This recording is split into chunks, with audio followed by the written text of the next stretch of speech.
Ram. Krishna Ram Krishna Ram. Hare Ram Hare Ram Hare. Krishna Krishna Hare Huh? Krishna. Krishna Hare Krishna Krishna. Hare Ram Ram Hare Krishna Krishna Hare Ram Ram Hare Krishna Krishna Hare Ram, Hare Ram, Ram Ram. सिन्धुभ्येव च पतितानां पावनेभ्यो वैष्णवेभ्यो नमो नमः।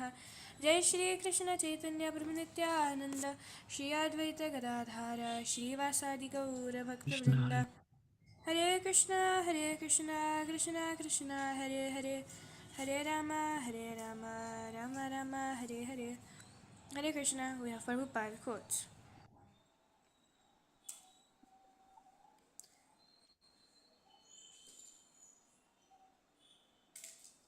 Material world means it is a place where Maya is predominant.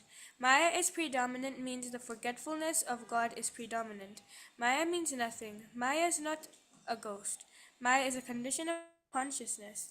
That's all. When you forget God or Krishna, that is called Maya. Srila Prabhupada, lecture, January 3rd, 1970. Hare Krishna. Hare Krishna, we have Sadhak Seva announcement text. Sadhak Seva means practical Seva opportunities to help each other in different situations like job search, business referral, house search, finding loans officers, tax help, legal help, health related help, matrimonial related, and many other types of help. Sadhak Seva means you should not only help in motivating others for japa, but should also help in other practical ways. Everyone who is a member of Japa Conference must also help everyone else in a more practical sense. Presently, please share your name and number to our Everyday Chant Harinam Japa WhatsApp group or email to everydaychant@gmail.com. Thanks. Hare Krishna. Hare Krishna. Namah Sarvevya Sushvagatam. Bhaktaganam Kripya Taunamevam Vasanagrinam Vadatu. Hare Krishna Mataji and Hare Krishna to all the devotees. This is Surendra Bhandari from Maryland. Hare Krishna. Hare Krishna. Guru Maharaj ki jai, Prabhupada ki jai. Dhanyavad Prabhuji. Hare Krishna. Hare Krishna Mataji and Hare Krishna to all the devotees on this call. This is Geeta from Maryland. Hare Krishna. Hare Krishna, Guru Maharaj ki jai, Prabhupada ki jai. Dhanyavad Mataji. Hare Krishna. Hare Krishna Mataji, this is Amritamani Devi Dasi. All glories to Guru and Gauranga, all glories to Srila Prabhupada, all glories to the devotees. Hare Krishna, Guru Maharaj ki jai, Prabhupada ki jai. Dhanyavad Mataji. Hare Krishna. Hare Krishna Mataji. Hare Krishna Mataji. This is Manju from Coco Beach and Hare Krishna to all the devotees on this call. Hare Krishna. Hare Krishna, Guru Maharaj ki jai, Prabhupada ki jai. Dhanyavad Mataji. Hare Krishna. Hare Krishna Mataji, Subhati Mataji, Vadan Pranam to you and all the devotees on the call. Srila Prabhupada ki jai, Guru Maharaj ki jai. This is Rupini Padma Devi Dasi from Orlando, Florida. Hare Krishna, Guru Maharaj ki jai, Prabhupada ki jai.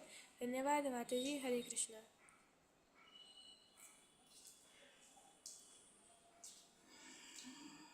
Hare Krishna, please accept my humble obeisances. All glory to Srila Prabhupada and Guru Maharaj. This is Nikunjana Sudas from German from Maryland. Hare Krishna, Guru Maharaj ki jai, Prabhupada ki jai. Dhanyavad Prabhuji. Hare Krishna.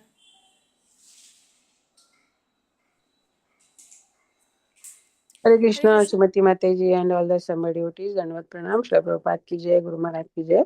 This is Shamarasika Devidasi from Germantown, Maryland. Hare Krishna, Guru Maharaj ki jai, Prabhupada ki jai. Dhanyavad Mataji. Hare Krishna. Hare Krishna. Would anybody else like to announce their names? Hare Krishna.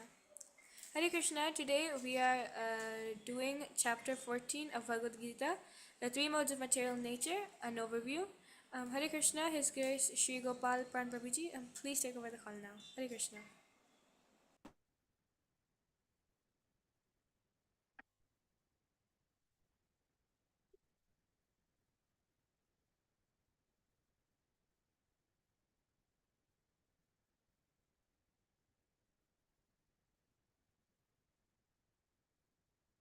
Hare Krishna.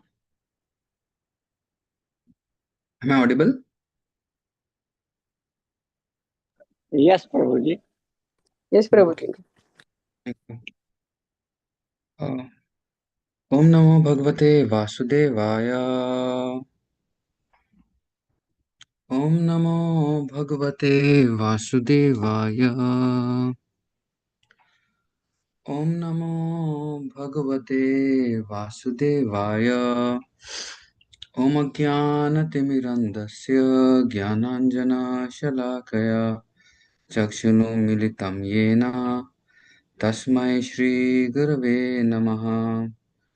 श्रीचैतन्यमनोभीष्टं स्थापितं येन भूतले स्वयं रूप कदा मह्यं ददाति स पदान्तिकम्। वन्देऽहं श्रीगुरो श्रीयुतापदकमलं श्रीगुरुवैष्णवांश्च श्रीरूपं साग्रजातां सगना रघुनाथां वितं तं सजीवं साद्वैतं सावधूतं परिजनसहितं कृष्णचैतन्यदेवं श्रीराधा कृष्णपादान् सगना ललिता श्रीविशाखान्वितांश्च नमो विष्णुपादाय कृष्णपृष्ठाय भूतले श्रीमते भक्तिवेदान्त स्वामिनिति नामिने नमस्ते सरस्वती देवे गौरवाणी प्रचारिणे निर्विशेष शून्यवादी पाश्चात्यदेशधारिणे नमो महावदन्याय कृष्ण प्रेम परायते कृष्णाय कृष्ण चैतन्य नामिने गौरतिशे नमः। हे कृष्णा करुणा सिंधु दीनबंधु जगतपते गोपेश गोपिका कांत राधा कांत नमस्ते। तप्त कांचन गौरांगी राधे वृंदावनेश्वरी वृषभानुसुते देवी प्रणमामि हरिप्रिये। वाञ्छाकल्पतरुभ्यश्च कृपा सिन्धुभ्येव च पतितानां पावनेभ्यो वैष्णवेभ्यो नमो नमः। जय श्री कृष्ण चैतन्य प्रभु नित्यानंद श्री अद्वैत गदाधर शिवासादि गौर भक्त वृंदा। हरे कृष्णा कृष्ण कृष्ण हरे हरे हरे राम राम राम हरे हरे। हरे Krishna.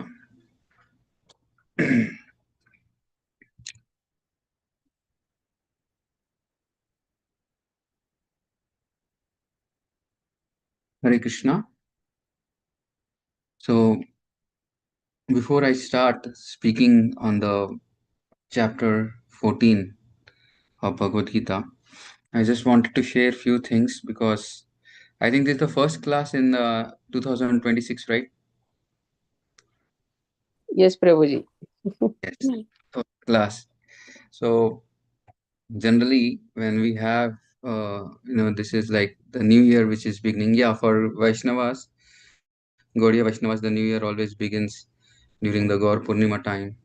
But but still on the English calendar, since the new year is beginning and everyone is in that mood. So I was just wanted to reflect some things on how should be our mood when we are entering this new year 2026. So anytime when we enter into a new house or a new venture in the world, obviously we make sure that we enter the new place in the right time, right mood, with the right mindset, with a happy mind, so that it brings like when we do griha pravesh or when we do when we have a wedding or anything like that, the mood is very very prevalent, that it's like for we have a proper mood during that time. Similarly, when we are entering into this new year 2026, the mood is that we are beginning an auspicious year, so that throughout the year there will be auspiciousness in our lives. So the best way to begin our auspicious this new year is to have the right vibrations, sound vibrations, going throughout, going the sound vibrations, the right sound vibrations should affect us. So, and it is in the association of devotees that this is possible, that we can have the right sound vibrations. So in the association of devotees only, the mood can be maintained, that we have to do something, and it's always for the service of the Lord, that we want to serve the Lord, we want to serve the devotees, we want to have the proper mood of taking shelter of the holy name, we want to take the shelter of Srimad Bhagavatam, Srimad Bhagavad Gita, and serve Srila Prabhupada as much as possible in this year what we are entering into. So that should be the mood when we are, going through this beautiful phase. So definitely things will not be the same. There will be challenges which will be coming. There'll be, very nice opportunities which may come, where we can get to please a lot of devotees, or we may be able to please the Lord by rendering a lot of service. So one should not miss any of this opportunity where they can make an advancement, and one should be very eager to make advancement, and to do something for Srila Prabhupada.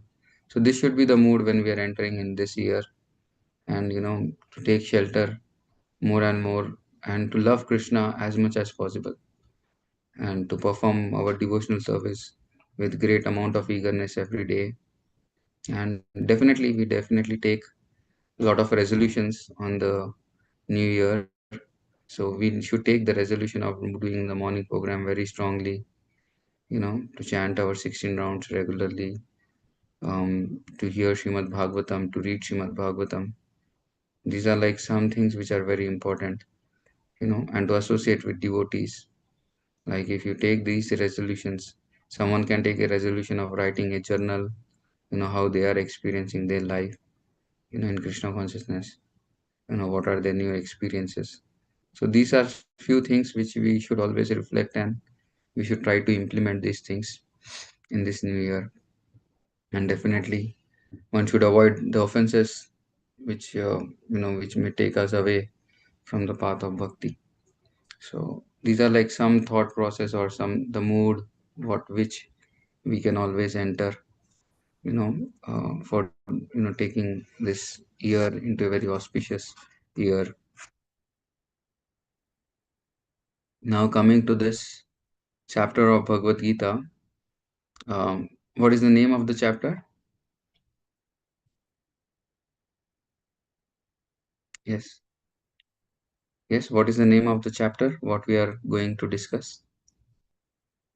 Anyone? Are the three modes of material nature. Yes, the three modes of material nature. These are like, this is a very strong chapter in one way, because everyone is entangled in this three modes of material nature. Everyone, we can really understand how the three modes of material nature are captivating each and every living entity. The they are captivating each and every living entity, and every living entity is making every decision. Everything is doing is under the three modes of material nature. So the three fundamental energies, or the colors of life, everything we see, hear, taste, touch, smell, anything you see, these are all inflicted with these three modes of material nature. The three modes are so prevalent in our lives that they can literally change our lifestyle. They can literally change our attitude. They can literally change our behavior. Our determination to do anything is influenced by these three modes of material nature. So it's very, very important to understand how these three modes of material nature are acting in each and every living entity's life. And the three modes are so prevalent that people sometimes don't understand that they are influenced by this three modes of material nature. It's very, very difficult. People have desires, people are making decisions, people are, doing anything, and everything has been impelled by the influence of these three modes of material nature.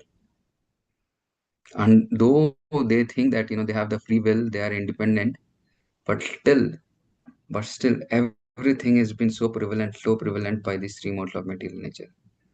And Krishna is teaching here to Arjuna the same thing, that unless one is able to transcend these three modes of material nature, one is just trapped in this material world, life after life.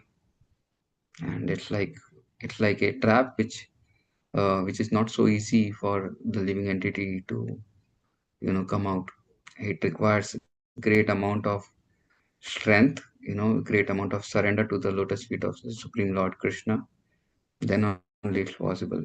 Maya Dakshina Prakriti Suryate Sukaracharam. If you don't take shelter of Krishna, It's very difficult. The energy is very, very strong. So in the book Gita Life, written by S.B. Keshav Maharaj, he writes the synopsis, or he gives the acronym for this chapter, and he divides the chapter. He tells this chapter as the trap, TRAP. He tells that how, in the first first 8 verses, the modes of material nature are explained. The three modes of material nature are explained. He explains that how these three modes of material nature are, they are nothing but like guna. It's like we call guna. Guna in Sanskrit means they are like ropes which bind us. These ropes actually which can bind a living entity, and it's not easy actually for a living entity to come out of these three modes. So it's very important. What are the binding modes? The modes are the mode of goodness, the mode of passion, and the mode of ignorance. All these three modes are binding a living entity. Prabhupada speaks about these things in one of the chapters, one of the lecture. He tells that if a living entity or if a prisoner is bounded by a golden chain or a silver chain or a iron chain, still he is bounded by these chains. He doesn't understand that if a person is bounded by golden chain, he still thinks he's feeling the privilege that he is bounded by golden chain, but he is still bounded by golden chain. Like mode of goodness, mode of passion, and mode of ignorance. These are compared to the ropes, and these are binding a living entity.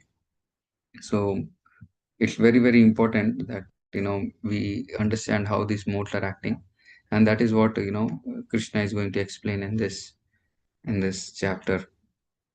And then T stands for the three modes, and then R stands for race for prominence. Just as there are three different the three different modes have unlimited variety, and the individual personality have different psychology according to the different modes. Same way, what are the dynamics and dynamics of this modes influencing a person are prominent, and each and every cycle what a person is going through the different modes are explained in this section, verse number 10 to 13. And then how the different modes are acting on a living entity, how a person is performing the different actions in different modes are explained here. And that is the next one, like 14 to 18 are the actions in the modes. What actions are influenced by which modes? What are the prominent things? Like mode of goodness, what is more prominent? Or mode of ignorance, mode of passion, what is more prominent?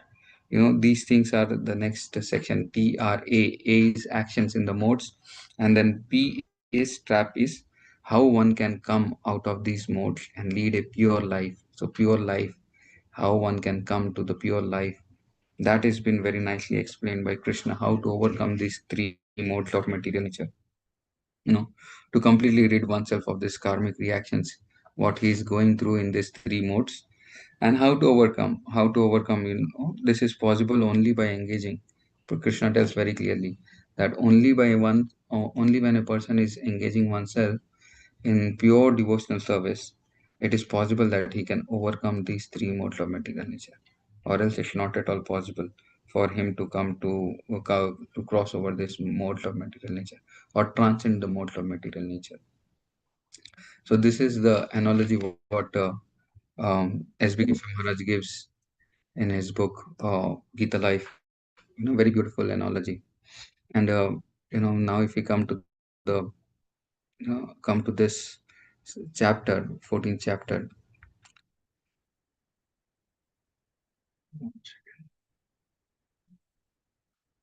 In the 14th chapter, first couple of verses, they are dealing, it gives an introduction, understanding of this chapter, how Prabhupada writes very beautifully about this thing. In the first few verses explain the liberation and condition of the living entity. If we divide the section more thoroughly, there are 5 sections in this chapter. And the first section is, S.B. Keshav Maharaj divides 1 to 9 directly, but in some other descriptions what I've gone through, there is there is a description of the liberation and the condition of the living entity that is described in first four verses. And what are they speaking? How one can become fixed in the knowledge. So in the purport of first and second verse, Prabhupada writes very clearly. He writes about what was revealed in few chapters, like 7 to 12. What was revealed? It was revealed that um, Krishna reveals himself in proper himself as absolute truth, and he reveals about himself in the few chapters. In the 12th chapter, as we have seen, in the 10th chapter, he speaks about his opulences, and in the 9th chapter, he speaks about to perform bhakti, man manava mad bhakto. These are like few things which he reveals himself. But what is the thing what he reveals? Prabhupada writes in the purport very nicely that how do we understand this chapter of 14th chapter? We have to we have to understand this chapter by by the process of philosophically we can really understand this thing, but we have to implement this thing also, what we are learning in this chapter. And what is the result if one learns this chapter very nicely is one can become free from the material entanglement, and one can understand the importance of performing bhakti. And what is the knowledge one can proclaim is that he can understand the condition of the three modes, how they are powerful tools to assist one on the path of devotional service. So once if you understand this knowledge, what happens is you can understand how these three modes are acting, and this can become like a tool for a person to perform his bhakti, perform to go on the path of realizing the Supreme Lord very nicely. And by this knowledge, one can can transfer oneself also to the spiritual world, because he can very easily overcome the three modes of material nature, and one can easily attain Krishna very easily. So these chapters are this chapter is like very beautiful chapter in one way, because it can help us to understand understand Krishna very nicely, understand the energy of Krishna very nicely. Just a second.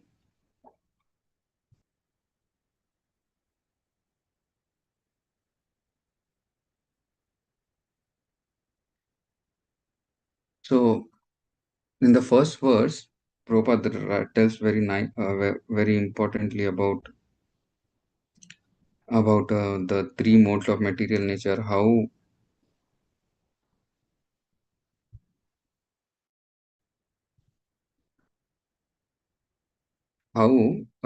the Supreme Lord is again declaring that just by knowing this knowledge, one can one can attain supreme perfection. And next, the second, third, and fourth verse discuss how the soul in this material world is placed within the modes of material nature. So Krishna is telling further that how a living entity is trapped in this material world. You know, Mam yonir mahad brahma tasmin garbha dadhamyam sambhavam sarvabhutanam tato bhavanti bharata. He's telling very clearly that the total material substance, Brahma, is the source of the birth, and it's that Brahman that I impregnate, making possible the birth of all living entities, O son of Pratap. You know, if someone wants, they can just have this thing displayed also in the Bhagavad Gita. These verses. Prabhuji, last time Premanandini Mataji did that, but I think she didn't join today. Okay. Yeah, so I don't know if anybody else can do that. I don't know how to do it. We can just display from Veda base, 14th chapter, verse and translation. I'm just going to read some verses, and someone can just read the translations. I have so many different notes which I keep referring. That's why I don't want to share my screen, or else I can share it also. But let me check. I think you'll have to share, Prabhuji. Okay, I'll do it 1 second. Give me 1 minute.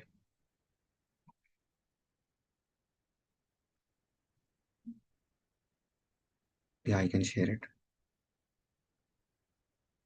So Krishna is telling how he's the source. He's he's the source, and he's impregnating. He's telling about this thing. Sambhavam sarva bhutanam. Tasmin garbha dayaham. He's telling very clearly that in the garbha of this material energy, I'm just giving every living entity. I'm impregnating everyone. So in the next verse also he tells very nicely about this. Mm, he tells very nicely, Sarva yonishu konteya mrityur sambhavanti ya tasman brahma. Oh, sorry, I should display this. I should.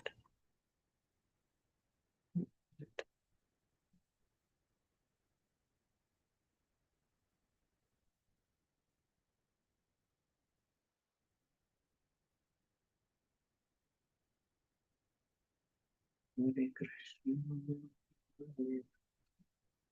Yeah. Sarva yonishu konteya सर्वयोनिषु कौन्तेय मृत्युर्संभवन्ति यः तस्मान् ब्रह्म महद् योनिर् aham bija pratapita. So here is very clearly telling that it should be understood that all the someone can read the translation also, please. It becomes easier for me then. Can someone read the translation? It should be understood that all species of life, O son of Kunti, are made possible by birth in this material nature, and that I am the seed giving father. I am the seed giving father. So he's clearly telling that I am the seed giving father for all the living entities whom I am taking, whom I am taking who are taking birth in this material world. So this is very clearly understood that how Krishna is telling how Krishna is actually impregnating this material world. The Lord puts him, the material nature is the mother supplying living entity whatever is required for the body, for the growth of the living entity. But who is giving that? Who is impregnating the living entity, the material nature? Is the Lord. The Lord puts, his glance upon the living entity, and through his glance, he is impregnating the living entity. And Prabhupada writes very beautifully in this thing how the material nature is supplying every living entity. The total material substance called Brahman is the source of birth, and Lord impregnates the living entity. There is this very beautiful analogy is given in the purport of this verse, third and fourth. He tells about the scorpion laying its eggs in the rice, but the rice is not the cause of the scorpion. Sometimes the people misunderstand that since the scorpions come out of the bag of the rice, that the scorpions are born out of rice. So sometimes people misunderstand that the material nature is the cause of our birth, but they don't understand that it's the scorpion who has gone and laid the eggs in the bag of a rice. Same way is the Lord energy. Lord has impregnated the material energy with all the living entities, and he's giving birth to all the living entities, and everything that takes place is the combination of the body and the spirit. That is like in the 13th chapter we were reading about kshetragya, all these things you were reading. The kshetra is the body and kshetragya is the spirit soul, what is prominating or what is very prominent in the body, and the combination of the living entity is made possible only by the Supreme Lord. So this is very important for us to understand. So there is this Mahat Tattva. It is total cause of the total cosmic manifestation. This total combination is is like if we just understand, it's very beautifully explained in the second canto of Srimad Bhagavatam that this Mahatattva is like in a factory before before any product is made. If there is raw material which is stored, and which is kept in a junk, that is like the raw material. And from that raw material, it's like you get iron, you get silver, you get copper, you get everything from that raw material. And for making a product, the workers have to take out that raw material and purify that raw material and then give a proper shape or give a proper substance. It has to go through some proper thing. So the worker is nothing but the material energy who is taking from that raw material. But then the most important aspect is who is giving that energy energy for that raw material to take place. It's the modes of material nature are acting, but the Brahma is the secondary creator who is taking that raw material and then making it happen. So this is very nicely explained in that chapter. So the Mahat Tattva is the 24 elements which consist, which are the living entity, is made up of, like, the 24 elements. And the living entity are seen everywhere on all the planets, and they are like, the main gross earth, water, fire, air, ether are there, then mind, intelligence, false ego, sense. We have this, what do you call, the working senses, the the sense objects, and the gross, and these all different elements, they form this Mahatattva. And out of this Mahatattva is what we get, the final product is the living entity which is coming out in this material world. So this is explained very nicely in this, a couple of verses, third and fourth. And when we go to the next verse, it states about how from fifth to nine there is another section which is happening. That section is about how the living entity, pure soul, is getting bounded by this mode of material nature. So here it is telling Sattvam Rajas Tamasiti Guna Prakati Sambhavam Nibhanti Mahabhavo Dehinam Avyayam. The material nature consists of the three modes: goodness, passion, and ignorance. When the living entity, eternal living entity, comes in contact with the nature, O mighty armed Arjuna, he becomes conditioned by these modes. Just, I was hearing one of the lectures of Prabhupada, and he was telling the rainwater is very, very pure, and when it falls from the cloud, it's very pure. But the moment it touches the mud or it touches the ground, it becomes contaminated. Why? Because it is coming and associating with the earth, it's coming and associating with mud.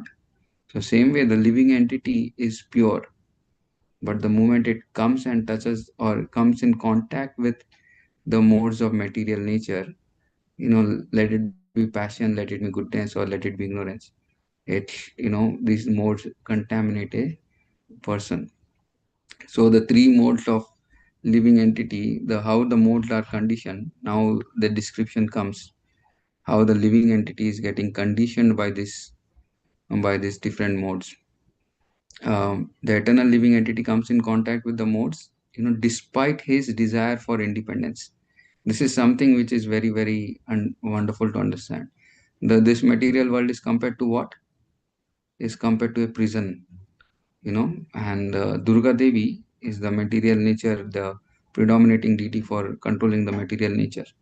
And she is controlling every living entity with his three gunas, these three gunas. The trident represents the mode of goodness, what she is having in her hand represents the mode of goodness, mode of passion, and mode of ignorance. And every living entity, even though he's transcendental, but becomes conditioned under the spell of these three modes. What is the fault of the living entity? What is the fault that he has to become conditioned to this to this mode of material nature? The Attachment fault. to the world. Yes. Please go ahead. Attachment to the material world. Attachment to the material world. Yes, that is also correct. Lust. Something more? Is it lust? Not lust. You have to be little more clear. It's something which is very, very. His grace. Desire to enjoy independently from Krishna? Yes, that is what I was looking for. Desire to enjoy separately from Krishna is the only thing by which that is the fault of the conditioned pure soul, that he becomes in touch with material world. Prabhupada writes so many times in this, in many of the purports, that the desire to enjoy separately from Krishna is the only cause for a living entity, that he's stuck in this material world. He comes in contact with this material world, and he gets bounded, he gets entangled in this material world. And for this, we cannot blame Krishna, because Krishna is not the one who is pushing us to this material world. But we ourselves, should be blamed because of our independent desire. Like, a criminal is sent to the to the jail. Is the judge responsible for sending the criminal? No, the judge is not responsible. The judge is just doing his duty. There would have been some other person who would have been doing that duty. The judge is not responsible for sending the criminal to the jail. But the criminal, because he's doing some notorious activities and causing harm to other living entities, he has that independent free will by which he's committing a crime, and because of that he's getting punished when he's sent to the jail. The same way, when we are sent to this material world, it's not Krishna who is at fault. It's we ourselves are at fault, because we have that independent desire to enjoy separately from Krishna. So this is like really a very important science, what we should understand. And because of that thing, a living entity is going to different bodies, is performing different activities in the remote of nature, is going to happiness, different varieties of happiness, is going to different varieties of distress. Everything is going just because he has that independent desire to go under the modes of material nature. So these three modes actually make a person, how a living entity should act. So in text 6, he's telling how the goodness, this mode of goodness actually acts. How the mode of goodness is, binding a living entity. Tatra sattvam nirmalatam prakasham anyamayam sukha sangena baddhanti jnana sangena changana. O sinless one, the conditioned soul, the modes of nature being pure than the other, is eliminating, and it's free from all the sinful reactions. Those situated in the modes become conditioned by the sense of happiness and knowledge. So this mode of goodness is like, the most prominent thing is, in mode of goodness, one becomes very much satisfied, one becomes very happy, and how does the person in the mode of goodness live, is because he's well satisfied, and what are the representative types of mode of goodness? There are people who act, who are like very scholarly. They are like into, like the Prabhupada gives the example of scientists, philosophers, and poets. They are proud of their knowledge, they are very happy, they are very active, and they are very calm, they are very peaceful in one way. And they have sense of advanced happiness which binds them to keep them again in this repeated birth and death. So even though they are very happy, but because they have very strong sense of happiness, and they feel sort of materially happy, that because they are more improved than the other living entities. Like, they are not concerned about the other living entities who are passionately working, but the sense of happiness is very, very strong here. So this is about mode of goodness. In mode of passion, what happens? The living entity gets binded by this mode of passion, and because it's like, he is bounded by the desire and attachment. And his characteristics is, he's very strong and he's very attractive, and the attraction between man and woman is very, very strong in his heart when he's in this passionate mode. When a living entity is, he's predominated with this passion, and he considers, that the other living entities, formerly the other conditioned souls, to be always to be in the mode of goodness or mode of passion, mode of ignorance. And for in this, what are the most prominent things for a person who is acting in mode of passion is, he's hankering for material enjoyment, he's hankering for sense gratification, he wants honor in the society, he wants honor in the society, in the nations. He wants to make his family, he wants to make his wife, house, children, very happy. For that, he's ready to work very hard. So he's very passionate about achieving that thing. And he wants, like, a living entity really works very hard for this thing. So the fruits are like, are very, very binding. Whereas for the mode of ignorance, what does Krishna tells here is, for mode of ignorance, that, O son of Bharata, know that the mode of darkness, born of ignorance, is the delusion of the embodied living entity. The result of this mode are madness, indolence, and sleep, which bind the conditioned soul. So his characteristics is of more sleeping, more laziness, and he's bounded with madness. He doesn't understand what he is doing. And we see this thing, very, very prominent in United States, at least, because people are bounded with mode of ignorance. They do so much sinful activities that they hardly are aware. People who are eating meat throughout their life, who are drinking throughout their life, and who are, gambling. They have this lottery ticket which is going on every day since so many years. I don't know since when it has started, but so many years it keeps going on. And people are breaking the four regulative principle, enjoying the woman to their fullest extent. And they are like the people who are bounded, and we see so many homeless people, or sometimes people are so crazy, they don't know how they are acting also. So they are into this mode of ignorance, very, very prominent, at least what I have seen it here. Yesterday only we had an encounter. A person came, with his instruments in the temple hall, and it took almost a couple of hours for us to just make him understand that he's not supposed to play any instruments in the temple. I was trying to explain to him, and he was like understanding little bit but not really cooperating.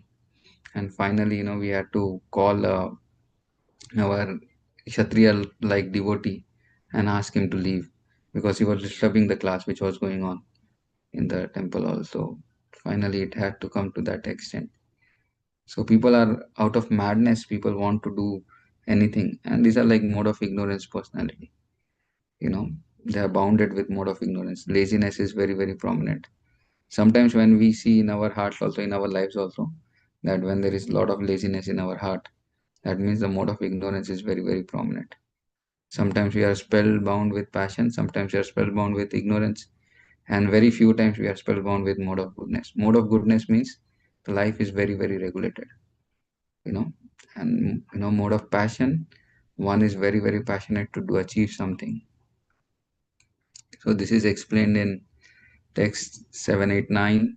And goodness, condition ones to happiness. Passion condition ones to fruitive actions.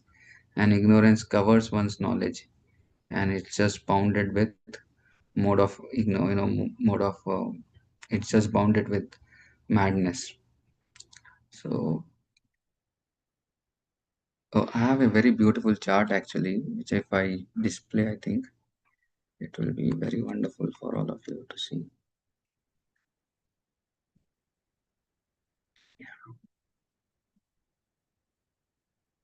So this thing is there, where how the modes are acting.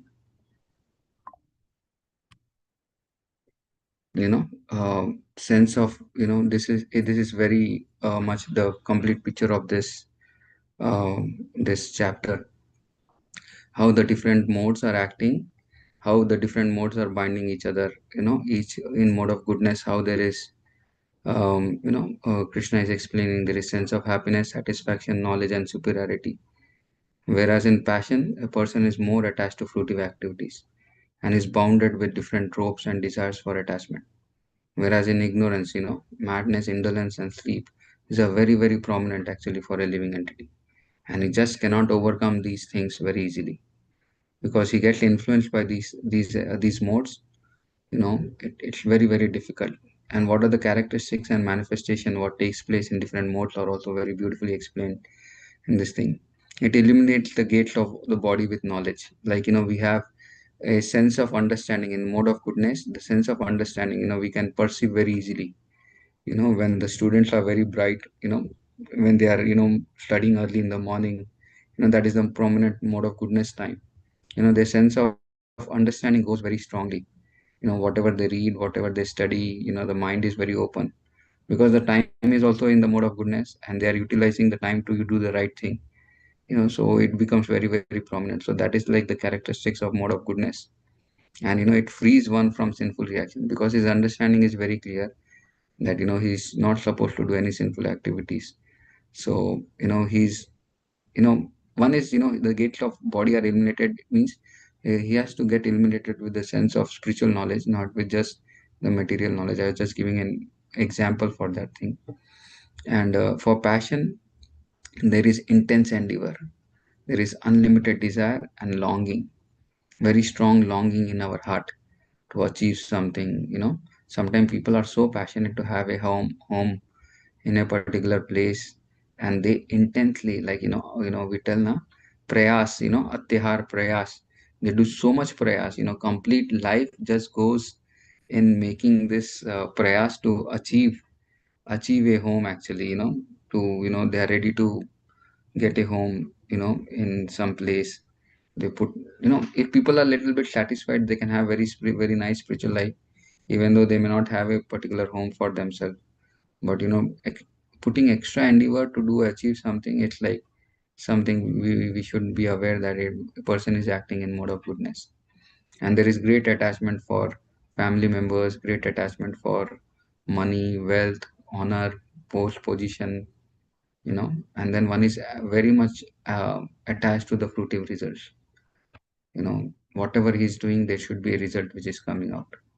So these are very, very prominent nature in the mode of passion. And a person who is mode of ignorance, he is always into delusion or illusion. It's like he just doesn't understand what he's going in his life, what is going. Sometimes when we speak to people outside, we understand people are so illusion, they hardly know, people, they hardly know what they are doing in their life, or they hardly have any taste, for doing the right things. And they are just into intoxication, or they have a very less sense of responsibility. And this is like very, very prominent characteristics of these modes. And then when we come to the destination, what happens to a person when a person dies in different modes? He attains the higher planetary stages of, a person when he dies in mode of goodness. And then passionate, because he's very passionate and he's very attached, then he gets the result of taking birth in the earthly planet. And one who is in mode of ignorance, he takes birth in lower species. And what are the results of a person performing his action in different modes? He becomes in mode of goodness, he becomes very pure. His actions are very, very pure. He doesn't want to commit any sinful activities. And he's a knowledge seeker. He wants to see everything properly according to the scriptures. His sense of understanding is also very clear. He understands how the material modes are working, how the material nature is working, how, if I desire something, how the material modes are going to fulfill it. The law, if the Lord sanction, and if I have the right proper prarabdha karma, then all these things, and if the super soul, if the Lord sanctions, then the things can manifest. So he has proper clear understanding of how things are manifesting, how the material nature is working, how the time is working. So this sense of understanding is very, very clear based on the scripture knowledge what he's getting. And for him, there is always, when he leaves this body, there is always elevation to the higher planetary systems, like Brahmaloka or Gyanaloka, other places. Whereas what does a person in mode of passion, his results are always, he's very miserly, because he's very attached. He wants to save each and every penny. He just doesn't want to, give out anything very easily. So he's very miser, and he's very, very greedy. He just wants to keep earning. He just wants to find more nectar in the wealth. You know, uh, I was just here reading this one purport of Srila Prabhupada in the first chapter, 16th verse, first canto, 16th chapter. In that, the translation goes in, I'm just paraphrasing it, that, let my attraction develop towards the nectarian, towards the nectar what is flowing towards the lotus feet of the Lord, and let me be attracted to the lotus feet. And Prabhupada writes in that purport very, very nicely that people are so much attracted to the honey.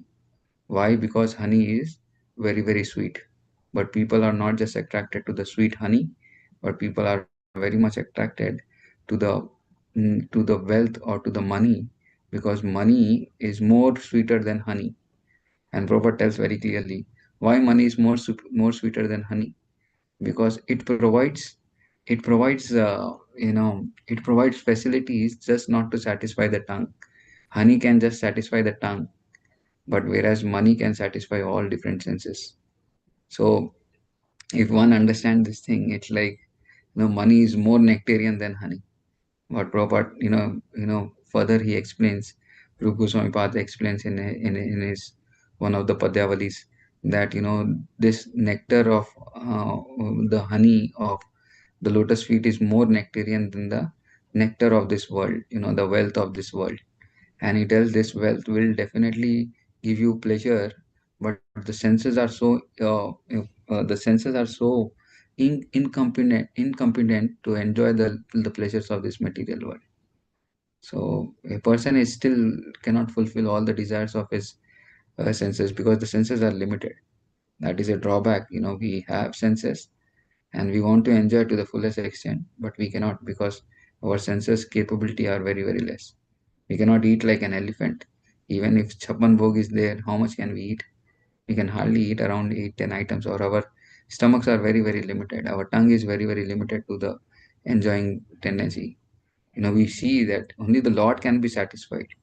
So the only solution, Prabhupada writes in that purport, is that if one engages his senses in the service of the Lord, then the senses can get purified.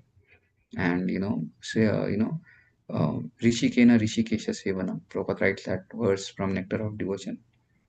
So a person who is very, very passionate, he is very miserly, he is very greedy, and he is very attached to his results.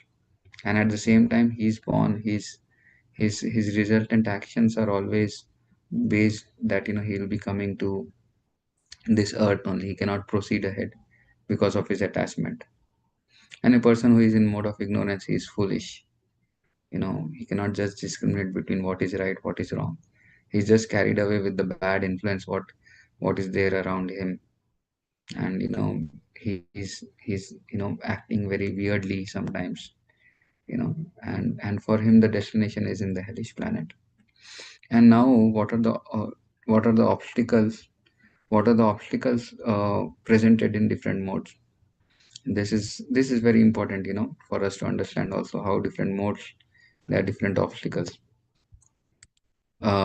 There is no impetus to take up the spiritual life. Why a person in mode of goodness doesn't want to take up spiritual life?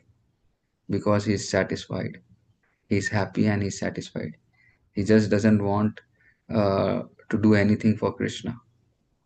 So there is no sometimes he's fully satisfied with his life, whatever he has got. And we understand also sometimes people outside, when we meet for book distribution. I was trying to give a Bhagavad Gita recently at one of the Patel brothers when we went to give this do book distribution during marathon. And I happened to meet a person. And when I gave him the Gita, he told, हमारे पास बहुत है. I have read everything. I have everything. भगवान के कृपा से हमारे पास सब चीज़ है. तो हमको और चीज कुछ नहीं चाहिए. He literally told like that. हमको और कुछ नहीं चाहिए. भगवान की कृपा से हमारे पास सब चीज़ है. And I told, अरे you can at least donate something for our preaching thing. बोले नहीं नहीं वो सब हम लोग बहुत कर चुके हैं. I don't want anything else to do in this life. I am so happy with what I have got from the Lord. He had that concept that that he got everything from the Lord. Then I asked, अरे भगवान के लिए थोड़ी भक्ति तो कर लो. Means are you performing any bhakti? बोले नहीं नहीं हम जो भी भगवान ने दिया हम उसके लिए बस खुश है. वो भगवान के सामने 1 मिनट हाथ जोड़ लेते हैं, हो जाता है. Then I started explaining that how it is very important to express our gratitude to him, and perform bhakti, and the way of performing bhakti is by when you take the process of Shravanam, Kirtanam, Vishnu Smaranam. When I just spoke about this aspect to him for a couple of minutes, he was so changed and he was thinking, yes, there is something now I'm missing in my life. So people are in the mode of, fully satisfied mode. For them, unless they understand that, the satisfaction is just not, it's like something which they are fully satisfied. And unless a person comes and tell, this is not the goal of life. The goal of life is to achieve the perform bhakti. People don't understand this aspect. And it's, they are very humble, they are very kind, they are very compassionate, and they perform activities in mode of goodness.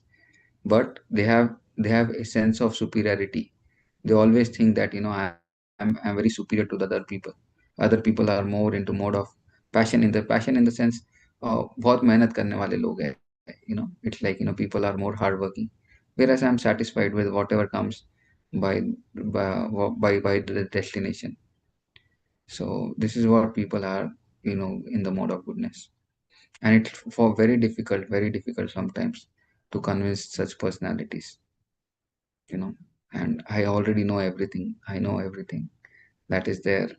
Gita है, हाँ गीता है, गीता पढ़ा है, हाँ पढ़ लिया एक बार, समझ में आया कुछ वो पता नहीं, I don't know whether I have understood anything or not, but I have read something.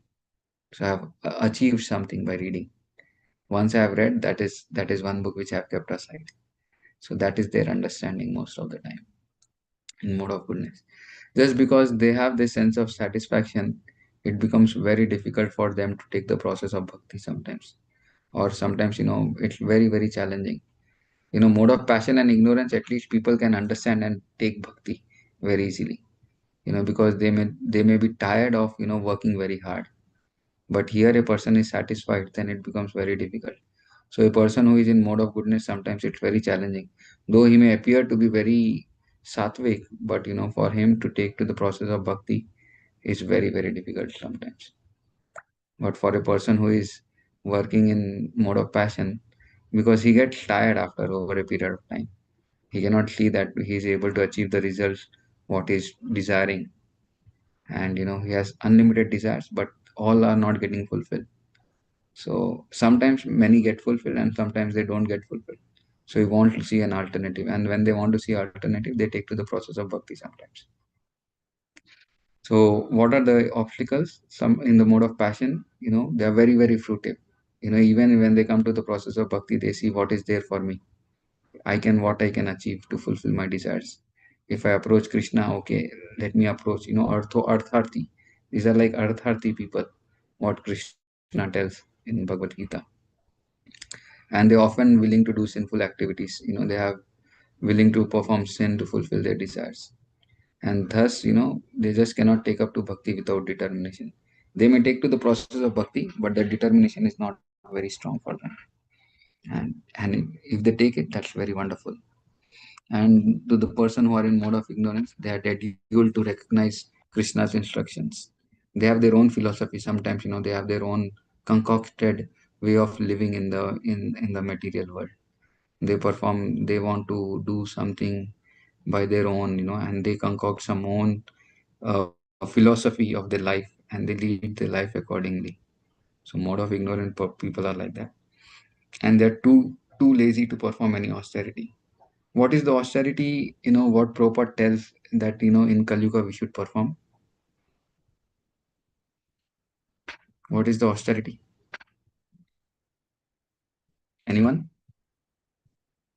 Chanting the holy name. Chanting the holy name, yes. And what else? More regulations. More regulations, yes. These are some things, yes. More.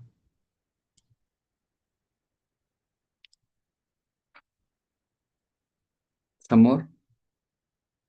What else Prabhupada has told us? One of the most important austerity what we should perform. To Hare Krishna Prabhuji, Hare Krishna.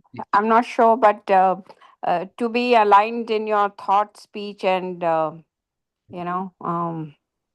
mind. I mean, thought, speech, and what is the third? Your everything should be in align. What you speak, Actions. yes, Actions. actions. Yes, Prabhuji. Okay. Yes, all these are correct. I'm not telling these are not wrong, but proper Book tells distribution? Book distribution? distribution. I'm telling for one personal self, for one own growth in sadhana, one own's growth in bhakti. What is the one austerity that, Prabhuji, like morning sadhana. okay, morning sadhana, that is very good. You're coming somewhere close. Chanting and reading every day. Chanting and reading every day, that is also very good. But for that one thing to happen, Go Prabhupada to bed. tells, We have to wake up early, Up Brahma early. Muhurat. oh Wait. yes, I was waiting for that thing. Prabhupada writes it in one of the letters that in Kali Yuga, we can perform only one austerity. That is to wake up early in the morning and, Oh. come for Mangalarti. And he writes many times, but he tells this is the one austerity. If a person gets attached to doing this thing, he can advance very nicely and he can perfect his life just by performing this one austerity every day. So, for us, the austerity, what a devotee is supposed to perform is that he should get up early in the morning. Early in the morning means he should never be in the bed after 4 p.m. 4 a.m. Sorry, not 4 p.m. 4 a.m. So it's Adi Gadadhar Prabhu, he tells he read a letter of Prabhupada and he tells that one who is in one who wants to advance very swiftly in the process of bhakti, he should not sleep after 4 a.m. So he always tries to make sure that he gets up early in the morning before 4 a.m. And he tells that I have kept 3-4 alarms at 3:49, 3:59 at least. Before that also he tries to wake himself up, but 3:59 is the time when he wants to literally be off the bed. And he's been trying so many years, and he's been, by Krishna's mercy, he's been very successful in doing this thing, and he has a japa call and everything like that. So this is one austerity what Prabhupada recommends. So this, from this, this chart, we can understand how, the different modes of goodness, passion, and ignorance, they are the one who are binding a living entity, and what are the characteristics, and what is the destination of a person who dies in these three different modes, and what are the result of the actions, and what are the obstacles. So these are some things, and then if we come to the last section, um, last Hare section. Krishna Prabhuji, do you mind sharing this with Sham Rasika Devi Dasi, this chart? Then she Yes, can yes, give us. yes. Thank I you. will, I will share it with her. Thank you, Prabhuji. Mm. So how the different modes have different things. Now if we come to this section, where the last section, how to transcend the modes. This is like something which is very important for us to understand. Now we understand how the modes are acting, what are the results, what are the key, what is the destination, what are the obstacles a person faces. But the most important aspect is how can one transcend all the three modes of material nature. This section is from 19 to 27 of this chapter, in which one can transcend all these three modes of material nature, knowing all the activities that takes place in the modes. And Krishna tells very clearly. Arjuna inquires also ahead in this verses. Let me just share you with you know he's inquiring about, oh Lord, what are the symptoms of one who can transcend, and what is his behavior, and how does the modes of nature affect such a person. And Krishna is explaining further that describing the symptoms of a person who is working above the modes, he's unwavering, and fixed. I'll just come to that section. Yes, Krishna is answering the three questions. So Arjuna is asking in verse number 21. I'll just share the verse also for all of you.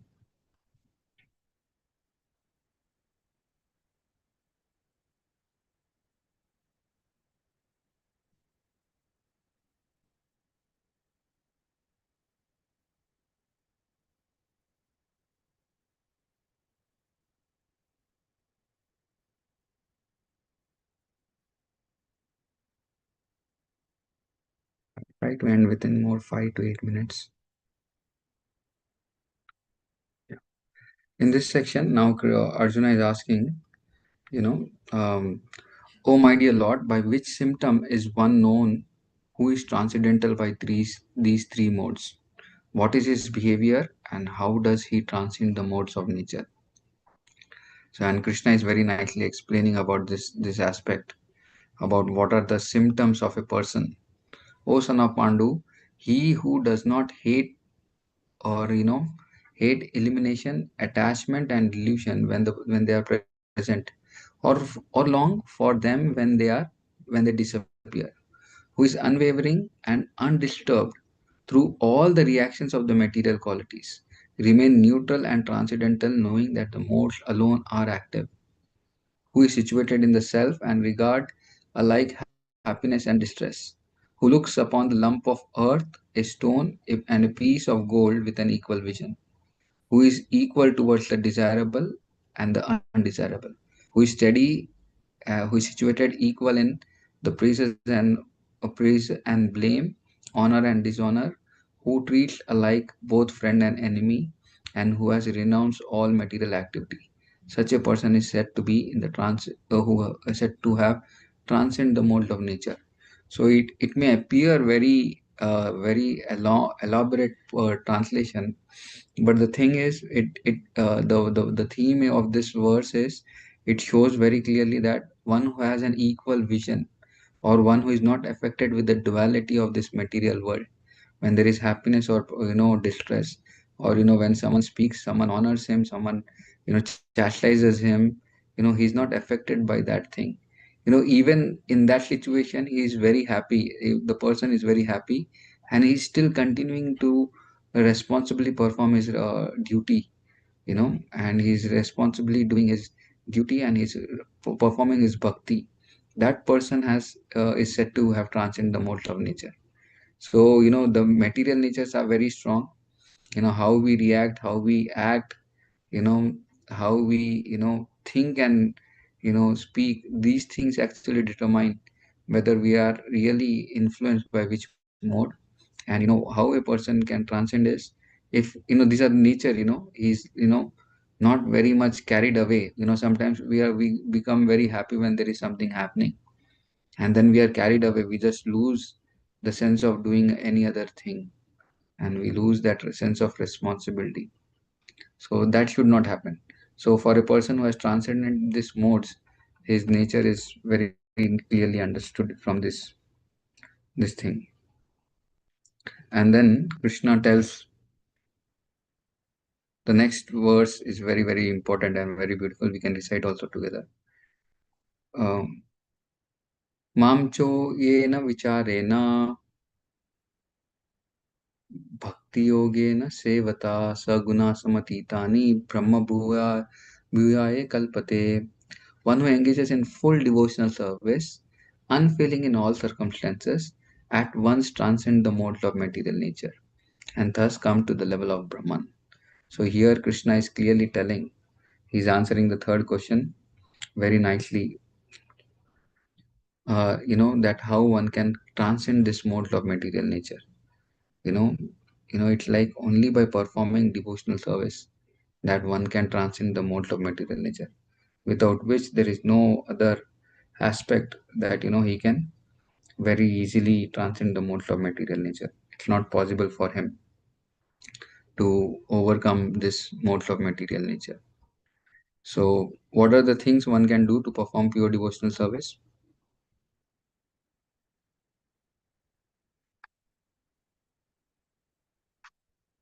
Yes.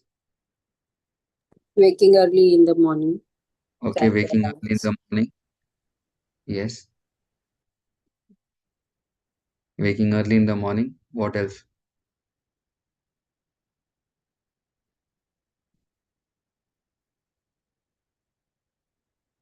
Prabhupada writes very beautifully about 5 aspects about performing pure devotional service. He suggests the solution what Krishna is giving. He's telling that our consciousness can be purified when we engage ourselves in the process of bhakti for purification. And the way of purifying is when we give the right sound vibration. I heard a very beautiful sentence in this regard from one preacher. He was speaking about that a devotee should be haunted with spiritual sound vibration, and should be hunting for services. This is haunted and hunting is like, two opposite wrong words in one way, that a person should be doing, a devotee should be doing. But he was telling for these two things, one should be haunted for spiritual sound vibration. Like, sometimes, we are haunted with material sound vibration. How many of you still remember the old songs, what you have heard, of who is the very famous singers, whoever has sang any song, the moment it comes, we hear something, it comes to our mind, or we can gungunate rehte hain, we can easily sing very nice songs of them. But then, same thing, we have to do it for the spiritual life also. Our heart should be resonating with sound vibration like anything, with the sound of spiritual word, with the sound of the holy name, with the sound of shlokas, with the sound of Vaishnava songs. This should be like so prominent in our heart, in our life, that every day in and day out, we should be just be hearing some katha, some kirtan, some shlokas, and these things should be always be in our chitna. And then what happens, our consciousness becomes very, very purified. So our consciousness to perform devotional service, to come out of these modes is, we should be affected with this sound vibration. And then if we are able to perform services, to perform service for the Supreme Lord, for perform service for the Vaishnavas, for the mission, then it becomes very easy for us to perform pure devotional service. So, importance of serving, without unfailing, unfailing in any conditions, and with great amount of determination, if we are able to perform service, then it becomes very, very easy. And what is the qualification to serve? Prabhupada writes it in this purport of 26. To become Krishna consciousness implies acquiring qualitative equality with Krishna, Satchitananda. That, Prabhupada writes there that, the gold mine and the gold particle are same. The particle are same, but only thing, the quality is the same, but not the quantity. So one can always understand that one can serve, personally assist, if a person is assisting the king, and one must, he will definitely get the benefit from the king. So if one who is rendering service to Krishna, he will definitely get benefit from Krishna, and then he will become more and more conscious of serving Krishna. So this is something like we can always work on this aspect of serving Krishna, and purifying our heart by performing pure devotional service, and especially being in touch with the sound vibration. And bhakti yoga means, individually we maintain our three things. We want to perform bhakti to the Lord, to the devotees, and we want to never leave the process of bhakti. So this is something which is very important. And then in the last verse, Krishna tells that Brahman is the first stage of realizing the absolute truth. Both Brahman and Paramatma are the realization of the Supreme Lord. And Krishna tells that, I am just the source of that Brahman. And thus he ends this chapter explaining, I am the basis of the impersonal Brahman, which is immortal, imperishable, and eternal, and is the constitutional position of the ultimate happiness. And this is how Krishna ends this beautiful chapter. So in detail, what we have discussed is how devotional service, Prabhupada writes very beautifully also in this purport of the last verse, how devotional service is the safest position. It includes all the characteristics of realizing the Brahman realization. And one can understand the Supreme Lord is a person, and one can very easily understand that engaging in devotional service is the only means by which one can become transcendentally blissful. The bliss what we are looking for is only there when we are engaged in the transcendental process of pure devotional service. And Prabhupada writes very clearly that Krishna is filled with all six opulences. And when a devotee approaches the Lord, there is always exchange of the six opulences from the Lord and from his devotee. So, the servant of the king is always benefited when he's serving the king. So he gets that thing. And so what does he get? He gets the realization of Brahman, the eternity, and then he very easily can attain the ultimate happiness, which is always there for the living entity. So the living entity, uh, although he's Brahman in nature, has the desire to lord it over the material nature. Because he has the desire to enjoy, that enjoying tendency makes him fall down. And what makes him fall down is the association with the different modes make his desire more and more prominent in this material world. And because he is engaged in this desire of enjoying in this material world, he get different types of bodies, because he's not able to fulfill all his desires in this lifetime only. So he get different types of bodies, and he's more or less engaged in different activities in different types of bodies just to fulfill his desires, which are there because of the association of the modes of material nature. So the Krishna consciousness is the only immediate method by which if one takes shelter of the Supreme Lord, one surrenders to the Supreme Lord, he can overcome these three modes of material nature, without which it's not possible. It's not possible that one can very easily overcome this mode of material nature. And practicing the 9 process of devotional service in the association of devotees, and under the influence of the spiritual master. This is very, very important. We just don't do anything whimsically, but we do everything under the guidance of the spiritual master. Then it removes all the material desires which are there. It purifies our heart, and it it removes all the material desires, especially the one which are there to prominent about dominating in this material world, to have an independent desire to enjoy separately from Krishna. That desire can be changed to serving Krishna in the association of devotees under the guidance of our spiritual master. So our independence is that we want to serve Krishna. We don't have the enjoying tendency, but we have the service tendency. What can take place when we are engaged in the process of pure devotional service? So this can only happen when when we are when we totally serve under the guidance of the spiritual master. And this is what has been explained very nicely in this section of Bhagavad Gita. Hare Krishna. So I don't know, I went till 8:40. And generally, I don't know what time we end. We end at 8:20, right? Yes? 8:15 or so. Yes, Prabhu. 8:15, but I'm always because I want to complete the chapter, and there is so wonderful description about the Bhagavad Gita. It's not easy to complete within like 30 minutes. I think Or Mataji was saying something. Shamarasika Mataji, am I right? Or Yes, Mataji. 8:15. Okay. So I don't know whether we should go ahead with some questions or comments. But Hare Krishna, Prabhuji, today is the Sunday. You can maybe a little flexible on that one. 8:15, 8:20, 25 will be okay. For all the sadhak, I think so. Yes, Prabhuji, I was about to say the same thing. So today is Okay. Sunday, so everybody is relaxing and we can have a discussion. Okay, then I'm perfectly fine then. Yeah. Yes, sir. Yes, Prabhuji. Any questions or any comments about this chapter, or any realizations people have got, or any corrections? Please, people are all of you are free to do.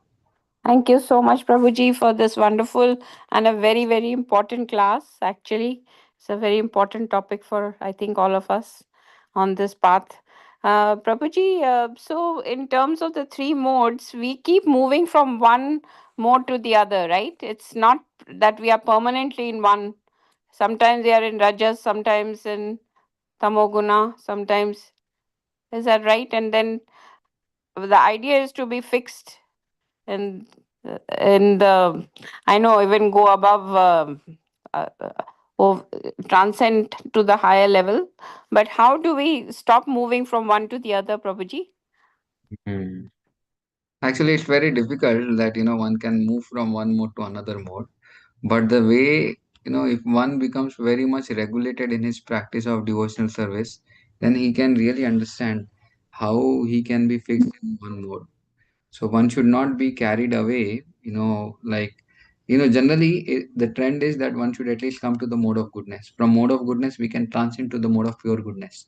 So that is why we generally trend that we always ask that devotees should be having a peaceful life rather than having a life full of anxiety or full of the mode of passion and ignorance. Like a person is very lazy, or he shouldn't be like lazy. For a devotee, it's very important that yes, the times are always in different modes. They are influencing, and the seasons are in different modes. They also influence. Like in winter, the mode of passion is very strong. The mode of ignorance is very strong. Like people want to just sleep because the weather is very cold. People want to just sleep, or people who don't want to do any activities at all. So people generally, because the material nature works with the different modes, and we definitely get influenced by these three modes of material nature. So one has to be very careful how one is acting in these different modes. And the more he lives a life of regulation, more he can come to the mode of goodness. And if he has like getting up early in the morning, doing Mangalarti, chanting these rounds, hearing Srimad Bhagavatam, reading, and then serving in the family, taking care of the responsibility in the family or working. So his schedule is properly fixed. He is doing his activities properly. Then things become very, very clear actually. And he can very easily transcend. He can come to at least one mode over a period of time. But for that, he has to put little endeavor and try to be actively taking part in this service in that mode. Is that okay? Yes, thank you, Prabhuji. Hare Krishna.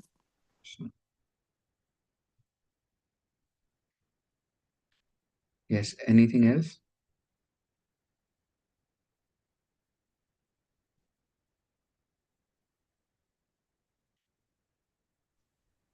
Hare Krishna, Prabhuji. Hare Krishna. Very nice to hear from you this morning.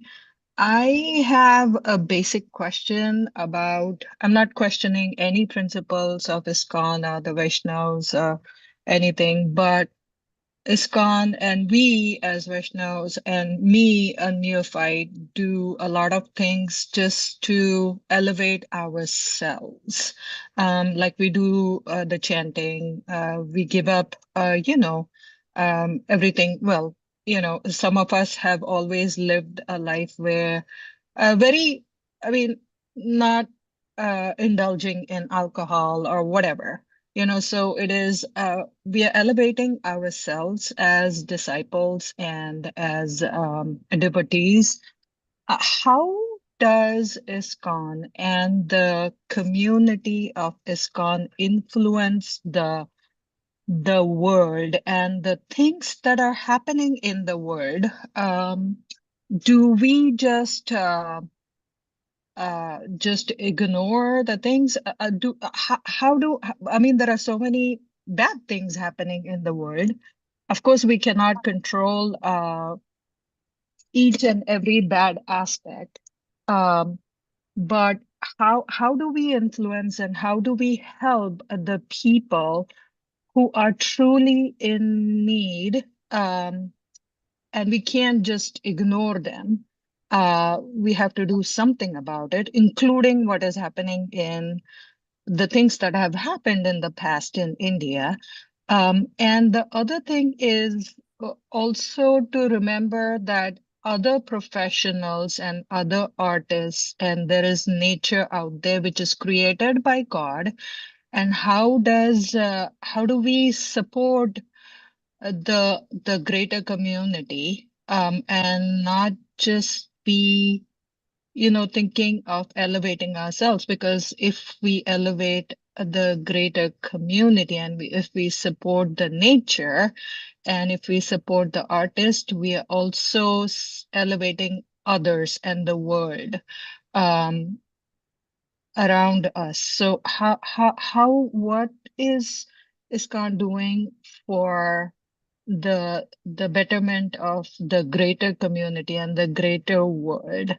And if I'm offending someone, or I don't mean to, but I'm just trying to understand what else and how else should we go about doing that. Thank you, Prabhuji. Yeah. No, I don't see anything wrong in your question that you're offending anyone. You have a proper genuine desire to help the complete society or the complete community. And what ISKCON is doing, in that regard, I can very clearly tell you, ISKCON is like, at least what ISKCON does is, is bringing a change in the lifestyle of the people who are getting in touch with them. People outside are literally not aware what their goals are. Most of the time, people are not aware, and most of the communities, most of the societies, people are not aware what they are going through or what they are going to achieve in the future. But ISKCON has a vision. ISKCON has some things which are very, very clear for us to understand. You can even ask a small child in ISKCON, what is the goal of your life? And the goal of life for him is to love Krishna and to spread that love among everyone. This is what we want to spread, that we want everyone to love the Supreme Lord in whichever religion they are in whichever organization they are in, or whatever they might be doing. Prabhupada always wanted that people should love the Lord. And the means can be different, but ISKCON is promoting, or ISKCON is showing the way what by which people can love the Supreme Lord. ISKCON is giving the holy name to everyone, the holy name by which one can become very peaceful. People are going to such great distress. When we speak of the people who are going in different, they hardly get to eat anything or to sleep anything, or people like those who are going through a condition where there have been wars going on for a couple of years now. People are like going to such great distressful sufferings in the in this world. But for them, the shelter can be when they identify that this is a very temporary phase. So the reality can be shown to them that this is a very, very temporary phase of the life. The real phase of the life is that you are part and parcel of the Supreme Lord, and how you can go and achieve, or how you can how you can be a part of the Supreme Lord, and how you can serve him. So we want to promote, or ISKCON is just explaining to the people around that Srila Prabhupada is explaining that if they love the Supreme Lord, that is the greatest thing what they can achieve in this life. And for that, yes, ISKCON is contributing in many ways. ISKCON has been distributing a lot of food to the people around, those who are in need. ISKCON is definitely helping. Now we have few hospitals which are helping. They have a proper way of treating the people in a very Krishna conscious way. It's like a person who comes in gets to hear the holy name, gets to take the darshan of the Lord, gets to hear the right philosophy, gets the right knowledge. So ISKCON is helping to make people aware that why they are suffering in this world. So that is something what people, outside, no one is doing that thing.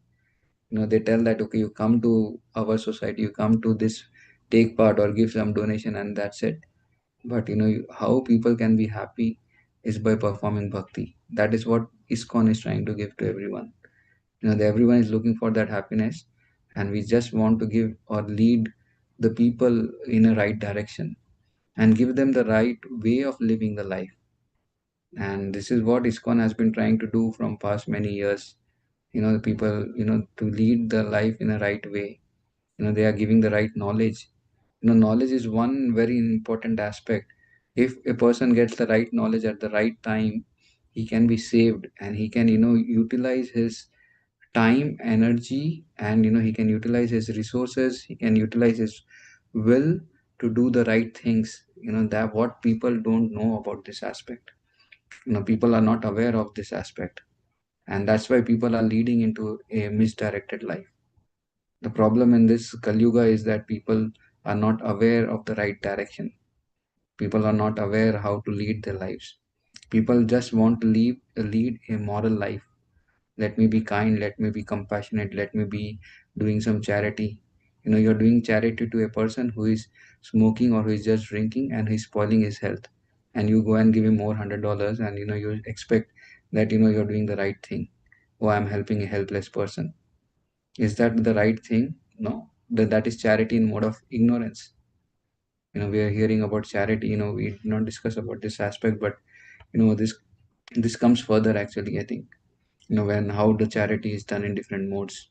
So when charity is done or anything is done, it has to be done in mode of goodness. to the right person at the right time, if person has been given the right charity, then you see it has a great effect on that person. So ISKCON is not just giving, superficial things, but ISKCON is giving the most important thing. He wants to lay the foundation by which the society can lead a very pure life, a very a life which is very fulfilling, a life which is very, rooted with, not doing harm to any living entity, a life which can help a person to come out of fear, come out of anxiety, you know come out of this suffering of this material world.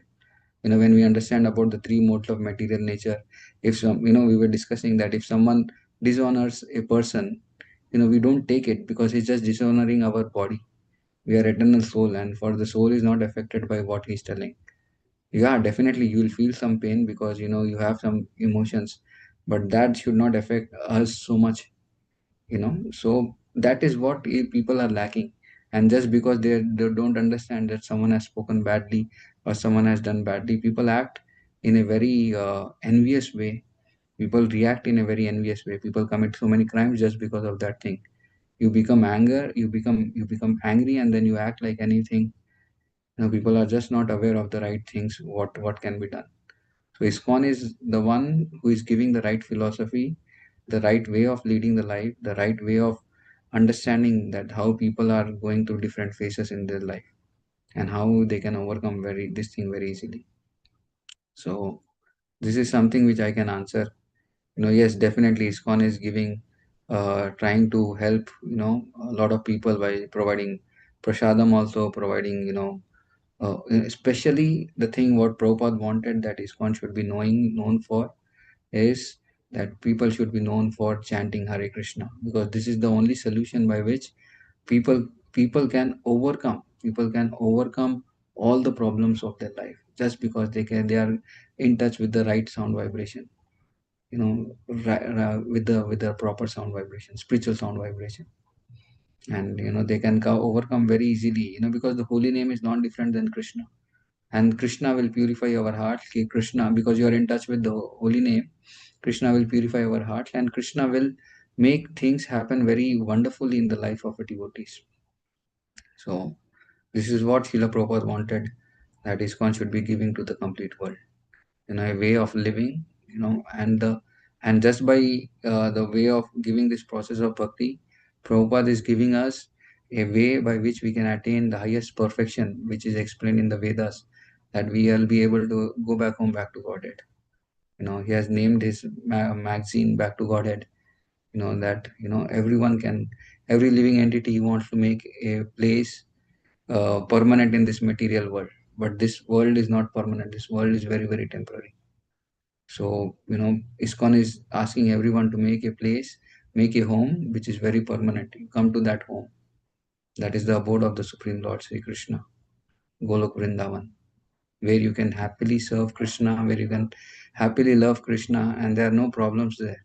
There's no problem of material world, no problem of birth, death, old age, or disease. Nothing is there. You can very happily serve there, very happily live there with Krishna, serving him, loving all his associates, or loving all his devotees. And that is what ISKCON is giving to this world. But unfortunately, people are not aware. People are always looking for prayers and shreyas. Prayers is one thing which people immediate, that is immediate benefit what people want to look. But no one looks forward for shreyas. Shreyas is the ultimate goal what people are looking for. And hardly people are aware of the right things, the right consequences of doing the things. And this is what I can tell you, that ISKCON is just trying to help people to understand the right philosophy, and by giving the best knowledge through this books what Srila Prabhupada has written in Bhagavad Gita, Srimad Bhagavatam, Chaitanya Charitamrita, and so many other books what Srila Prabhupada has given us. Hare Krishna. Thank you, Is there- Prabhuji.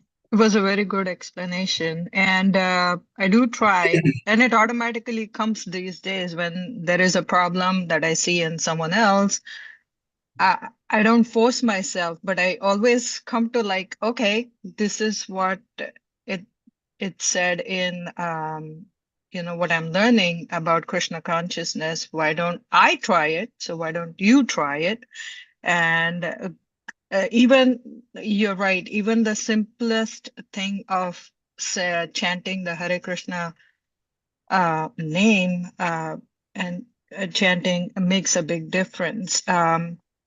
And I guess it also depends on the other person because the people are not simply aware, and of course God will show them the way to do the right thing and have the right ideas. But it hopefully it should happen, and it should happen. It will happen slowly, but let's hope it will surely happen.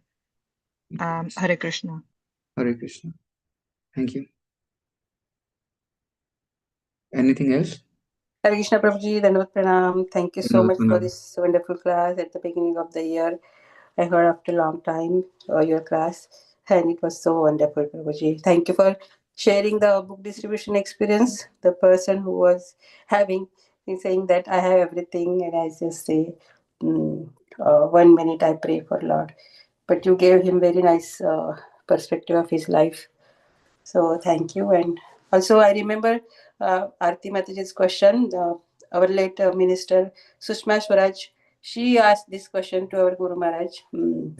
His Holiness Radhanath Swami, and the answer was the same. And Maharaj said that we transform the people's life so that this war will not be happen like that. So, Mm. yes, Prabhuji. So thank you so much for this answer also.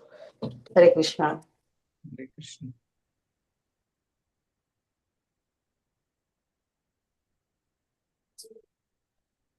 Anything else, or should we end now?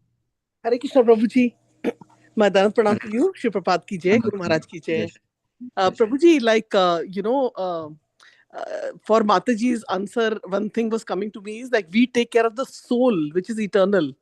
But people are just like in different places, people, what they do is they give food. They give food distribution karte hain, Yeah, yeah.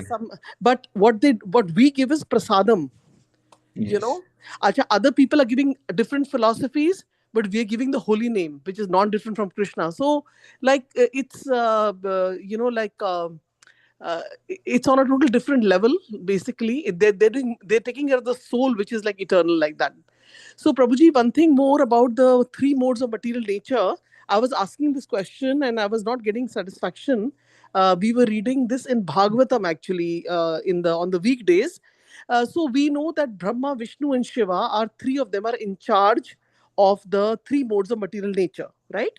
So by in charge means ke, like for example, when I'm in a mode of ignorance, I'm sleeping a lot, or I want to do a on the move all the time in mode of passion, or mostly these two negative modes. So when I'm in that particular mode, say I'm in a mode of sleeping, so that is the time when my this thing is being noted by Lord Shiva, or like Sorry, sorry. what are they, what how is the Can connection of us, the modes, and the devata who are in charge of it? What is that connection? can you just repeat a little bit what you told before, Lord Shiva? I just missed a like little bit. like for example, Lord Shiva is in charge of the mode of ignorance, Hmm. right? And Yeah. I, as a human being, am sleeping a lot. I'm just Hmm. giving example, I'm not, but Yeah, yeah, yeah. Okay, I I'm understand. Yeah. sleeping a lot, and I'm like taking intoxication and all those things I'm doing in my life. So Hmm. now, is it going to be a karma bandhan? Is going to be some karma, or what is the connection of me being in ignorance, uh, Lord Shiva, and his being in charge of the mode of ignorance? What is that connection? Why did Krishna put them in charge of all this, where we know that everything is in Krishna's hand only ultimately? Hmm. So that's my question, which has been there in my mind for a long time. Oh, okay. I got your point very now nicely. How the different demigods acting upon a living entity. I'll just paraphrase this thing. Yes. How when a living entity is performing activities in different modes. Is that correct? Uh, Like like different demigods, who are in charge of different modes. how are they influencing, or how are they influencing a living entity when he's acting in Yes, and different. also among the three modes, like Hmm. like for example, like suppose I have accident. Sorry, I shouldn't have accident, but something happens, and I Hmm. go and I go and slap that person who have banged my car from the back, and he's Hmm. me back, so I got the karma immediately. Sometimes karmas come immediately. You do Yes. this, other person does that. So now I'm just giving an example, but what I meant to say is that when I'm in a mode of ignorance and Hmm. I'm breaking some regulations, so I will definitely get karma for it, right? I'll get Yeah. karma for it. So that karma that is coming to me is also given to by the devatas who are in charge of that karma. Like for example, Lord Shiva is saying, "Oh, this lady is sleeping too much. So give her the karma that some karma she should get in her life." Hmm. Like are they giving are karmas also connected to mode of three modes of material nature? That's also a part of my question. Yeah, you can see, when we were sharing this chart, the results of our actions are also connected to the different modes what we act in. The results what we get, it's very clearly we can understand from this chart what I was sharing. You see what are the results. The results of our actions are, a person gets miserly, he's in greed because of different modes what are acting. So his results are very very pure. He's not reactive, or he's very he was thinking of how he should act. So in different modes, according to the influence of the modes, the person reacts. A person acts and he gets the reaction, or he gets the reaction of his activities or reaction of his karma, depending on different types of modes what he's acting in. So this there, and the influence of the demigod is always, see, they're controlling deities for a particular type of mode, like Brahma, Vishnu, Mahesh, Vital. They are in charge for these different types of modes, but they are not directly influencing a person. It's through the material nature that a person is getting influenced by different modes. So they don't directly come and take charge of influencing a person, but because of by the energy of the modes, different modes, a person gets influenced by these modes very easily. And a person, he definitely gets the reaction, reaction when a person is acting in different modes, he gets a reaction according to his different modes what are there. Is that correct? Yes, Prabhuji. So the material nature you mentioned and the reaction. So like for example, if we do something wrong, we hurt someone or hit someone, Yeah. or do something. See, the Yeah, material nature and the karma are very nicely intricately connected to each other. We cannot tell which one is acting how. It's like very material and difficult. karma. Okay. These two are very very nicely connected to each other. When the rope, when you bind a rope now, where you see a thread, how they are intertwined with each other, though they are separate threads, but they are intertwined with each other, and that's how they form a big rope. So when we tell that this guna or material nature, this modes of nature, that means it's a guna.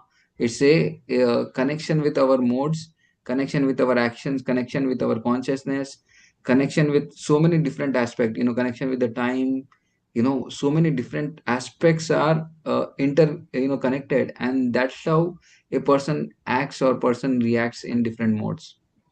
So it's not like one aspect only, like just okay, mode of goodness means a person is just acting in mode of goodness only. But according to our previous activities or previous karmas, what we have done, according to the time, if we act in mode of goodness when we want to catch a flight, and we are not rushing at all when it's very less time, then what will happen? You will not get the result of mode of ignorance, because you're not acting in the right mode in one way. Then the time is not proper to be in the mode of goodness that time. Then you will miss the reaction. So that way, these modes are very nicely intertwined with each other. With our karma, with our time, and other aspects actually. Is that correct? Are Yes, you yes. And Prabhuji, like for example, I'm driving a car, right? And I'm on satisfied? speed. I'm on a speed limit. So Mm. that means I'm just giving like very mundane example, but just for my understanding of the modes of material nature. So Mm. like I'm driving on time, I'm seeing the police is there, everything, but I'm on 45 miles per hour. So I'm in kind of mode of goodness. Now I want to hush, quickly. Mm. So I'm like going, okay, let me go 10 more because I have to reach, I'm in a mode of passion. I'm running around this and that. I'm like, so then it is like passion. And then if I am like going, zigzag here and there and, not giving a signal and going to the left and right and sometimes crossing the red light, then I'm in the mode of ignorance. So is there a good example to think of in connection to driving and like, for example, a certain action a person is doing, that particular action can be done in three ways. We have to decide what we have to do for every action. Mm. So, and we can put ourselves in different modes. It's in our hand to put ourselves in the different modes. Is there a right way of thinking? And Yeah, that can be I done. can, Yeah. Like, I can give you an example. yeah. You gave an example of driving. I can give you an example of cooking. So Okay. if you want to do cooking for your family, if you want to make a very elaborate breakfast, or you want to make a regular breakfast, simple breakfast what we make, and if we have planned very nicely, then you know what, our vegetables are cut properly in the night also, or in the morning we wash them and cut them very nicely. But if a person is in a rush, what he does, he hardly cuts the vegetables or washes them properly. He just cuts them, cut, puts them in the cooker or anything like that, and without any proper thing he just cooks it. And a person in ignorance bolenge, kal ka basi kha lenge. So he person is ready to give up that cooking only, or ready to do anything. He can just mix anything and give it also. So mode of goodness means you have proper planning. You do it in a proper consciousness. We have like proper attitude while doing that thing. And we are we are ready to offer it. We have proper time to do everything like that. Sometimes devotees are also in rush that they want to offer within like a half minute. They want to offer it to Krishna. In half minute, do you eat anything? You cannot eat. So we have proper planning and we do properly everything. So that is mode of goodness activity. Whereas mode of passionate, a person wants to rush everything. He just wants to cook, or he just wants to cut the vegetables. He wants to do everything, or wash or not wash. There is sometimes we forget to add salt or nothing. It's like everything is hodgepodge in one way. And mode of ignorance, he just tries to cover up whatever he's trying to do. Like just it's like he does cooking, but he does it in a very unclean way. The kitchen is not clean, the ingredients are not clean, and the way he makes is very very unclean and untidy. So that way these things we can really understand. In case even driving also, you have properly planned, okay, now it takes 25 minutes from my place to my office. So you always calculate, okay, this much is the time. Let me give 5 minutes more extra. There might be some traffic, there might be something happening around. So let me have like 30 minutes for my travel time. So I want to reach by 9 o'clock. I'll start at 8:15. There's no problem if I reach 10 minutes early. And mode of passion means he starts exactly at 8:30 and he calculates, okay, 25 minutes I am going to definitely reach. Mode of ignorance means he just thinks whatever way he wants, he can start driving, as you were telling, going zigzag here and there, trying to harm people around because of the mode of ignorance.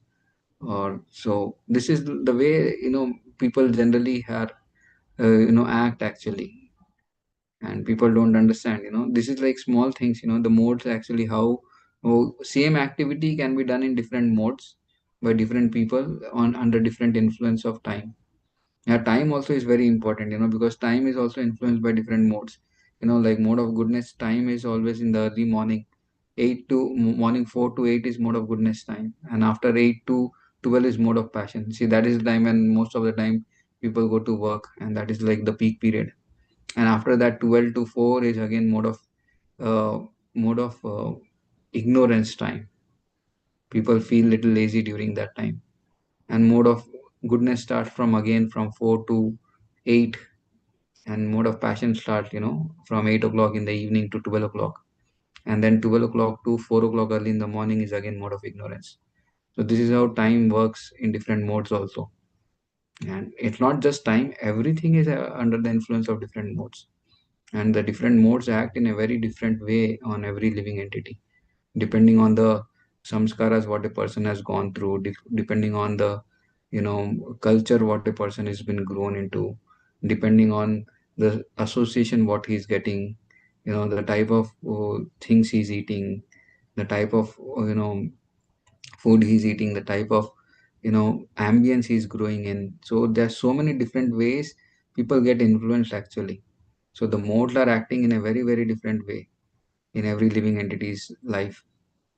And if one is very particular about, but the best way is if one takes shelter of Krishna, if one is very sincere in his practice of bhakti, it's very easy that even though a person is in the mode of goodness, or even if the person is in the mode of ignorance, he can come to at least in the mode of goodness very easily, because he can understand that leading a life in mode of ignorance, which is very very harmful. If a person is leading a life in mode of passion, then that life is also very very harmful in one way. He cannot be passionate for a long time. Because of the passion he loses so much energy. Passionate person means he has a lot of energy, and he gives a lot of energy, like he gives a lot of anxiety to other people. So you just imagine one person in the family, he gets up late for doing his activities, and he can put everyone in the passion. He can just influence everyone into, well, like I remember, when I was a kid, I had an exam, and I just got up very late. I had to go to college by around 9 o'clock. I had to reach there, and I got up at around 7:40.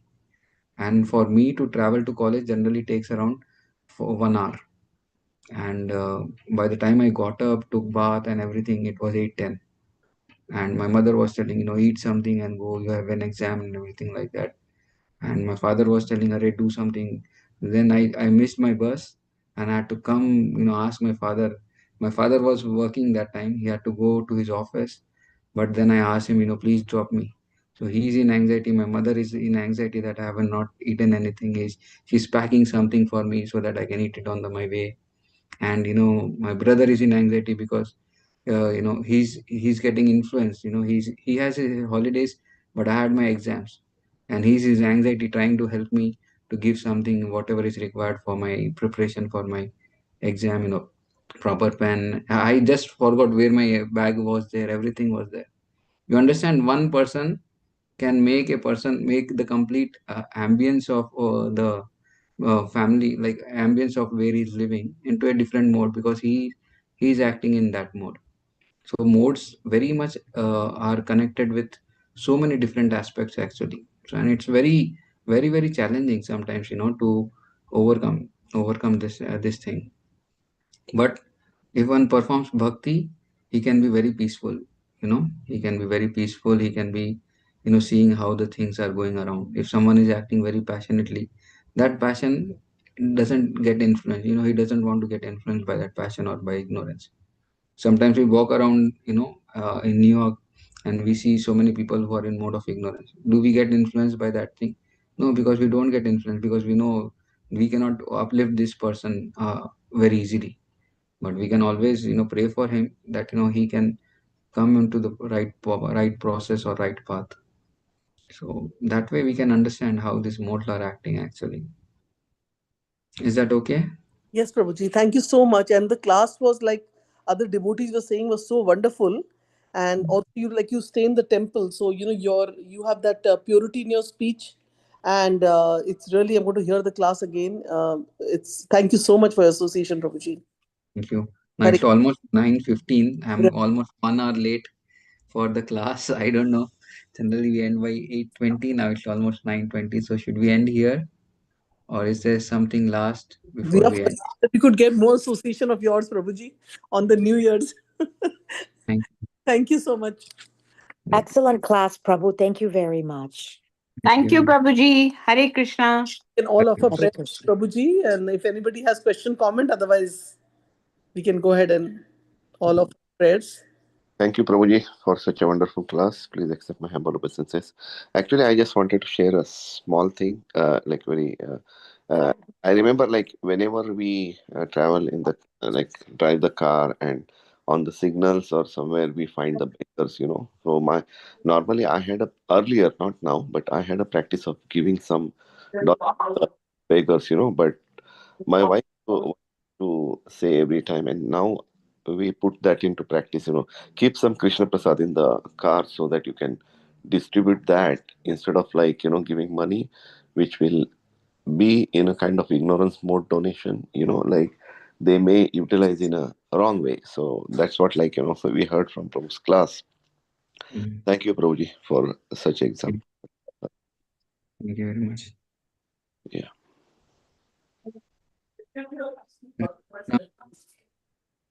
So we'll end here.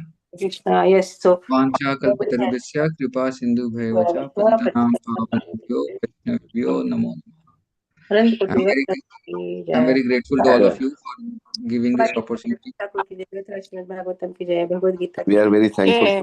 Hare Krishna. Yes, Hare Krishna. Prabhu ki For jai. your association. Jai. Jai Jai. Thank you so much, Prabhuji. Hare Krishna. Thank you, Prabhuji. Hare Krishna. Okay, Hare Krishna, Hare Bol. Hari Bol. Hari Bol.